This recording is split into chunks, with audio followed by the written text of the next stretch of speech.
NATO is set to formally recognize for the first time the challenges posed by China.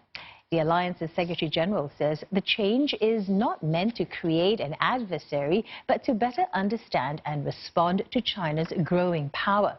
NATO leaders are also marking the 70th anniversary of the alliance. However, celebrations have been marred by a war of words between U.S. President Donald Trump and his French counterpart Emmanuel Macron. Mr. Trump has described Mr. Macron's comment that NATO is brain dead as very insulting and nasty. But President Macron says he stands by his remarks. Donc je pense que notre responsabilité était de soulever des ambiguïtés qui pouvaient être nuisibles et d'assumer un vrai débat stratégique. Il a commencé, je m'en félicite, et il va se poursuivre.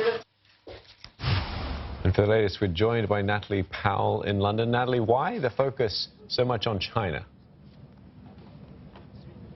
Of course, with China's expansion globally, it's also true in the context of defence and its defence spending. Back in 2018, NATO estimates that China had the second largest global defence spending. And we know, of course, that in March, China increased that spending further. It's believed to be of the sum of $177 billion currently. Now, it's still far behind the US's defence spending, but there are concerns, particularly with tensions arising between China and, of course, one of the NATO allies, the US, with trade concerns there, that perhaps there could be issues there. And NATO has been reviewing China's defence spending. Now, it hasn't gone as far as to suggest that what it will do is set up a NATO-China Council, as it has done with Russia, of course. But clearly, China very much in NATO's sights, with them wanting to keep an eye, essentially,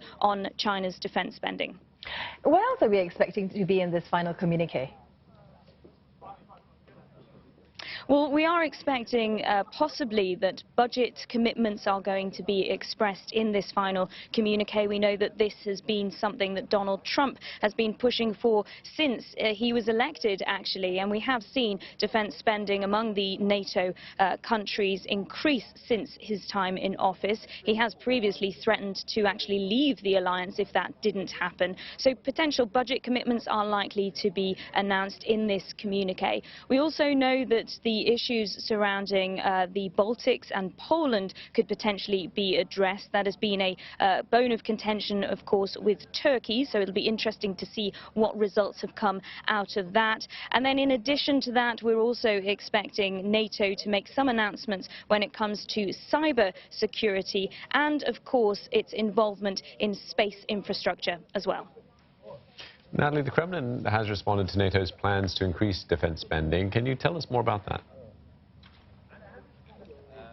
Yes, the Kremlin responding to that, and we've heard comments from President Vladimir Putin of Russia prior to this as well. He has essentially said that NATO's expansion in its defence spending was pointless because Russia poses no threat to this. And this is something we've heard once again from the Kremlin. They actually see this as a potential threat to Russia when they say Russia doesn't pose a threat to them. However, we have seen NATO increasingly concerned about Russia's military force, particularly after the annexation of Crimea back in 2014. And as I've said, there are discussions on the table about the Baltics and Poland being shored up against any Russian aggression. But at the moment, the Kremlin saying that they are refusing to enter a costly arms race with NATO.